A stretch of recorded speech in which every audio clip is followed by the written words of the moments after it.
Have you ever felt like you're giving so much that there's almost nothing left for yourself? What if I told you that being too kind could quietly be destroying your energy, your peace, and even your identity? There's an ancient wisdom that warns us. Don't set yourself on fire to keep someone else warm. It's powerful, and it's never been more relevant than it is today. In our modern world, being generous is celebrated, and rightly so. But somewhere along the way, that noble act of kindness got twisted.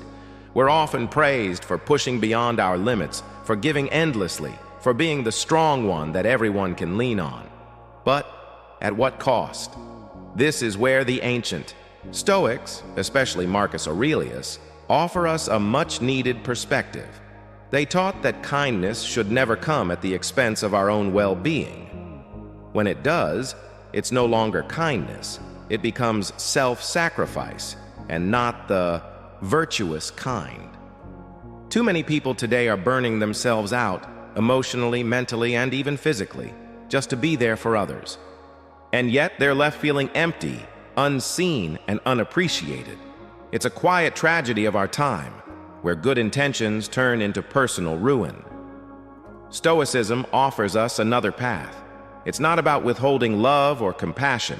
It's about balancing it, learning how to give without losing yourself in the process.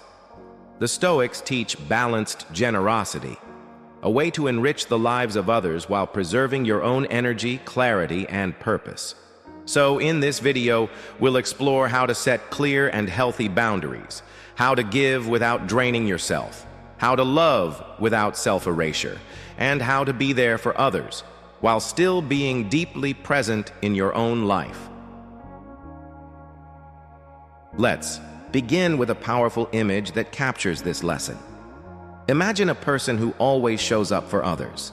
They never say no. They're always available, always helping. But when the moment comes that they need support, they look around and no one's there. They gave and gave until they had nothing left. Marcus Aurelius would remind us that our first duty is to ourselves, not out of selfishness, but because we cannot give from an empty cup. Without protecting our own well-being, our kindness loses its strength. Consider the tale of two neighboring gardeners. One focused first on tending their own garden, watering, pruning, nurturing. Their plot flourished with vibrant colors and healthy crops. And soon, they had an abundance, more than enough to share. The second gardener, however, was always rushing to help others. They neglected their own soil, their own roots. Over time, their garden wilted. Despite good intentions, they ended up with nothing to give, not even to themselves. This story is more than a metaphor. It's a mirror. Before you give, pause. Ask yourself, is this act of kindness sustainable? Am I sacrificing my own well-being? Because true generosity, the kind rooted in Stoic wisdom, always starts with self-awareness, and that brings us to a vital truth the Stoics lived by. Set boundaries not to close others out, but to protect the light within you. Now, let's go deeper into the practical ways Stoicism teaches us how to do just that. We just explored the importance of setting healthy boundaries, of giving without losing yourself. Now, let's take a closer look at something equally vital: the expectation of reciprocity. Generosity is beautiful, but it comes with a quiet warning. When given with an open heart, it enriches both the giver and the receiver. But when it's extended with an unspoken hope of equal return, it can turn into a source of frustration, even pain. The Stoics, ever practical and clear-eyed, understood this trap well. They taught us that reciprocity has an expiration date. Life doesn't always respond to our kindness in equal measure. You might offer your time, your energy, your care, and discover that people forget faster than you hoped. But that forgetfulness isn't a reflection of your worth. It's just the way human nature flows. Epictetus, one of the most profound Stoic teachers, reminded us to focus on what's within our control, And the truth is, the outcome of your generosity isn't. He advised us to detach from results, to give because giving itself is noble, not because it will guarantee a return. That mindset, while simple in theory, requires inner strength. But when you truly live it, you protect yourself from the sting of unmet expectations. Imagine giving as planting a tree. You dig, water, tend to it, hoping it grows tall, maybe even bears fruit. But you don't control the weather. You don't command the seasons. You trust the process. Likewise, when we offer kindness, whether it's time, support, or even forgiveness, we must release the outcome. We act from principle, not for applause. That is Stoic generosity. When you embrace this, your kindness becomes self-sustaining. It stops being a transaction and instead becomes a reflection of your character. It fuels you rather than drains you, because it comes from a place of integrity, not negotiation. So the next time you feel overlooked or unappreciated after doing something kind, ask yourself, did I do it to serve or to be seen? This isn't about hardening your heart. It's about strengthening your peace. Stoicism shows us how to stay open without being vulnerable to disappointment, how to be generous without being naive. And now, as we shift from expectations to demands, let's reflect on a more subtle truth. Sometimes the requests never stop because we never set the limit. Previously, we explored the Stoic wisdom of giving without expectation, detaching from outcomes to protect our peace. Now let's take that reflection one step further. What kind of relationships are we truly building when our kindness becomes constant dependency? In Meditations, Marcus Aurelius wrote something both simple and profound. A man's job is to stand upright, not to be kept upright by others. This isn't just a line of philosophy. It's a quiet call to encourage self-reliance in ourselves and in those around us. If we're constantly holding others up, we may be unintentionally keeping them from learning how to stand tall on their own. Seneca, another Stoic master of insight, once observed, "He who begins to be your friend because of the benefit will also cease because of the benefit." It's a powerful reminder. When people connect with us only for what we give, that connection isn't friendship. It's a transaction. And like all transactions, it ends the moment the benefit runs out. Stoicism urges us to build something deeper. True friendship isn't about what we offer. It's about mutual respect, trust, and a shared commitment to truth, not convenience. That's why the Stoics teach us not just to be generous, but to value ourselves for who we are, not simply for what we can do for others. That shift in mindset builds self-worth that can't be shaken when others walk away. When we practice moderation, when we know when to give and when to step back, we protect our emotional reserves. We ensure that our generosity comes from a full heart, not from pressure or obligation. And from that place, every act of giving becomes more meaningful, more authentic. This is the essence of Stoic living, staying true to yourself while still being kind, never sacrificing your integrity in the name of appearing good. And as we move forward, this idea of self-respect and restraint brings us to an uncomfortable but essential truth. When you're always available, people may start to treat you as disposable. As we've just seen, constantly saying yes can lead to being taken for granted, even excluded from the joy we help create. But there's a powerful counterbalance: the art of setting boundaries. Did you know that this simple yet profound act, saying no, is actually a core Stoic principle? It not only protects your inner energy, but also deepens the quality of your relationships. It may seem counterintuitive, but it's true. When you respect yourself enough to set limits, others begin to respect you more. This paradox lies at the heart of human psychology. People respond not just to kindness, but to self-respect. And when we stop giving blindly, when we pause to reflect before we serve, we begin to build connections that are healthier, more balanced, and mutually enriching. Stoic wisdom doesn't just shield us from burnout. It teaches us how to give from a place of strength, not sacrifice. So if this message has resonated with you so far, take a moment to show your support with a thumbs up. Now let's explore 2 practical strategies that can help you avoid being used, while still embracing kindness in its highest form. Strategy 1. Eliminate the fear of saying no. Ask yourself, why is that tiny word so difficult to say? For many of us, the answer lies deep in childhood conditioning. We were taught that being nice meant always saying yes. That approval came through compliance.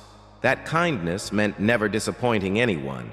Over time, this conditioning created a silent belief that our worth is measured by how much we accommodate others, even when it costs us our peace. But Stoicism invites us to challenge that script, to pause, to examine, and to choose deliberately rather than being puppeteered by old fears. As adults, we hold the power to redefine how we interact with others. We no longer have to carry the emotional weight of outdated beliefs. Through the Stoic lens, we can calmly analyze our emotional triggers and choose responses rooted in clarity, not anxiety. Saying no, especially when a request feels unfair or draining, isn't just self-protection. It's an act of dignity. It's a declaration that we matter too. That said, Stoicism is not about isolation or cold indifference. It doesn't call us to abandon empathy. On the contrary, it encourages us to pair self-respect with emotional intelligence to help others in ways that are thoughtful and sustainable. This balance is essential. It means giving without overextending. It means discerning between genuine need and unnecessary demand. It means practicing kindness not as obligation, but as compassion with wisdom. That's what builds a thriving, respectful community. One where help is offered freely, but never at the expense of our well-being. Strategy 2. Pay close attention to your feelings. Stoicism also calls us inward to cultivate self-awareness and emotional clarity. This philosophy doesn't ask us to suppress feelings.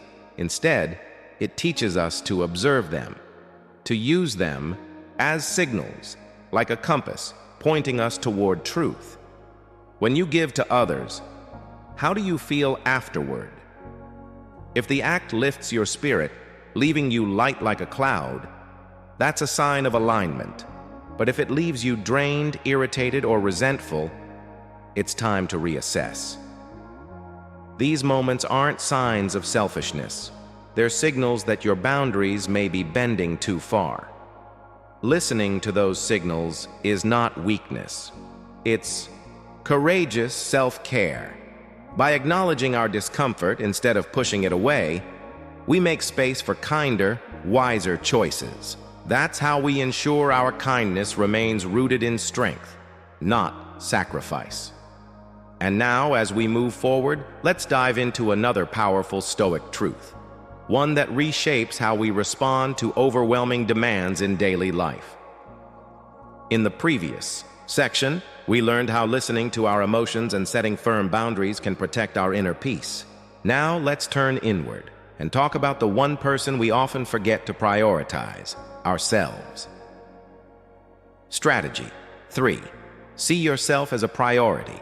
It's astonishing how easily we become experts at managing everyone else's needs, organizing, solving, supporting, yet we fail to tune into our own.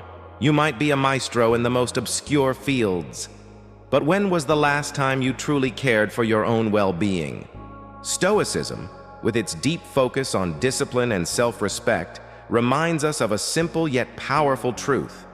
Self-care is not optional. It's essential. Caring for your physical, emotional, and mental health is not indulgence. It's a daily act of preservation. It's how we restore our strength.